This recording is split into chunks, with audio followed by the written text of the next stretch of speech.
And the second is a criterion that I derive from post-colonial theorists like especially Partha Chatterjee, and that's the rule of hierarchical difference criterion.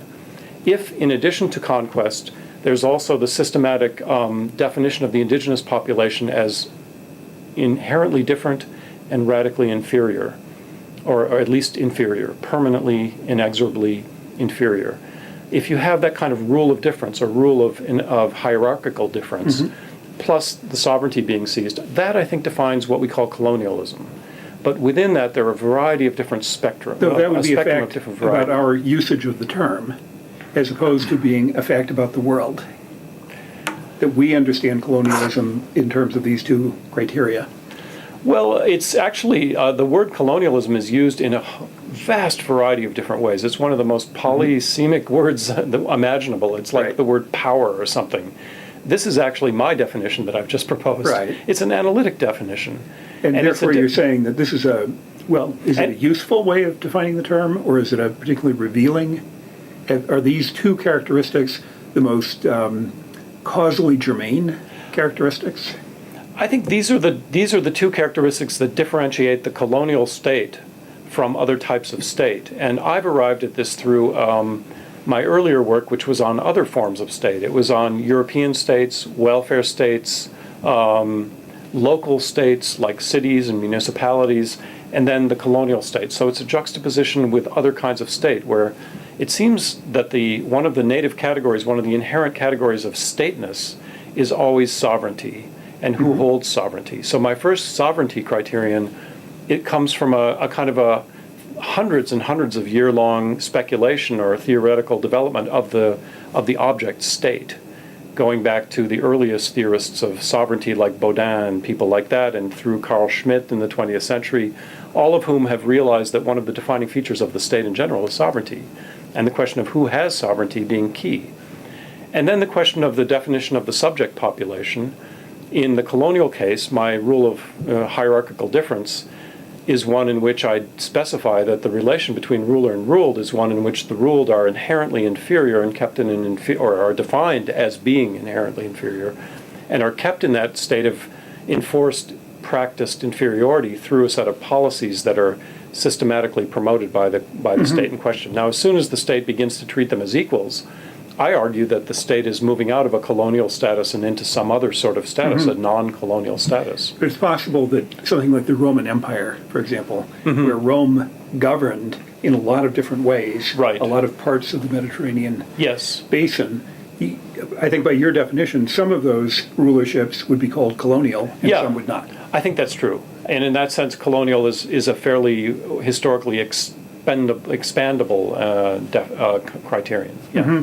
I think that's true. Now, of course, there's a etymological question here, which is the word colony. And you mentioned the Roman Empire. Of course, the word colony, first, as far as I'm aware, comes up in the Roman case. But colonies in the Roman Empire refer to the settlements of Romans in lands that they've defined as new, or the settlement of soldiers and so on in overseas realms after they've finished their perhaps military service or something like that. Sometimes in Germany. So these are colonies, and my definition of colonialism is really different from that definition, even though that's etymologically speaking the origin of the word colony. Just as my definition, which I won't go into here, of imperialism is different from the original definition of empire, which I would also trace, at least in Western languages, and everyone else would trace to the Roman Empire, the notion of imperium coming from rule, a verb meaning to rule, and then meaning the Roman Empire itself. I wonder if you would describe this analysis in The Devil's Handwriting as being a comparative analysis, because it has the three cases, or a single case analysis of German activity in three different places. I think that's... Well, one of the things I'm arguing against in the book is strong versions of national character differences in colonialism. So there's an older historiography in the 1940s and 50s, for example, that tried to specify national styles of colonialism. So the British style was indirect rule, the French style was direct rule. The Germans, they always had a little bit of trouble with. Often it was called scientific colonialism. Sometimes it was called particularly brutal colonialism. And I think the variation in the definitions of what German colonialism was to be specified as is revealing about the fact that colonialism, even though there were these two criteria that they all had in common, was this incredibly variable practice. There were variations in native policy over time within a given colony, vis-a-vis different indigenous groups within a single colony. For example, in German Southwest Africa, different native policies were directed at different indigenous groups. In my book, I have a chapter on the treatment of the different groups, and one group called the Rehobothers were treated in a relatively benign fashion. The Herero were subjected, as I've pointed out, to eventually at least to genocide, and before that to a kind of a restrictive apartheid.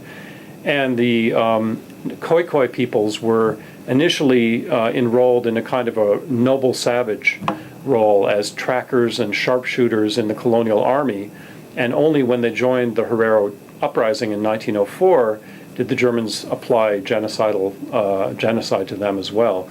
So there's variation across time, across indigenous groups, and if this is true for one colony, imagine what it is for the entire spectrum of colonies of one power, like Germany, which had colonies from Africa to Polynesia to China. Right. And then look at something like the British Empire, which had a span of colonies across the entire globe.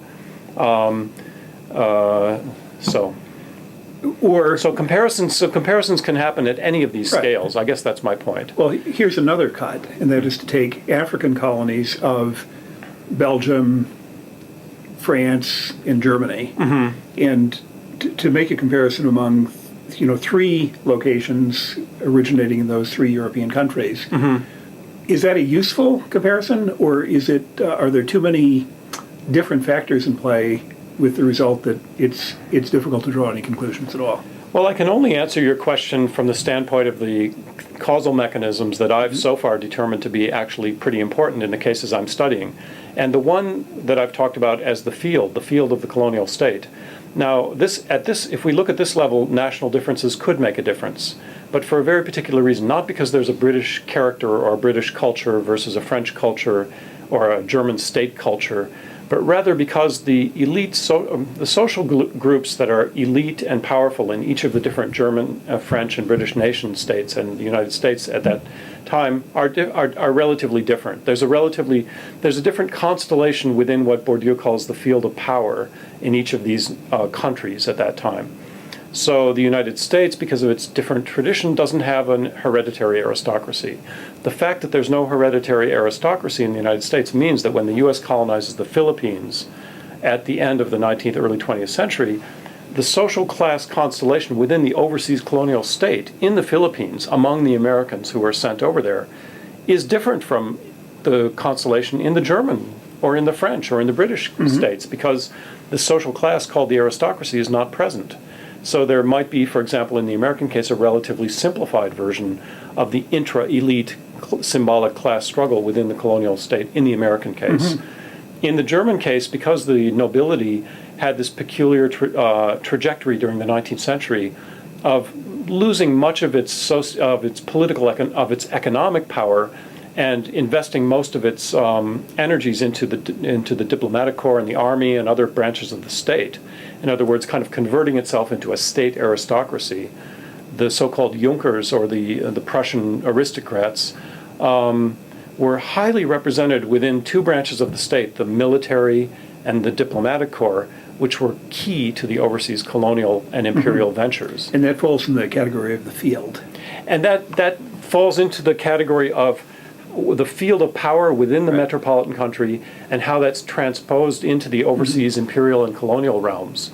And so because of those differences within the fields of power in Europe and in the metropoles in general, I think that would be one reason why we would find differences in the overseas colonial empires. But that's really different from this older historiography that said the British, because they have this spirit of democracy and freedom, or whatever the reasons might be, used indirect rule in their colonialism. The French, because they had this étatiste centralist tradition, used direct rule, which not only is wrong at the descriptive level, at least in the later phases, but also simplifies what was going on in the French overseas colonial state fields, which were different from colony to colony and changed over time as well.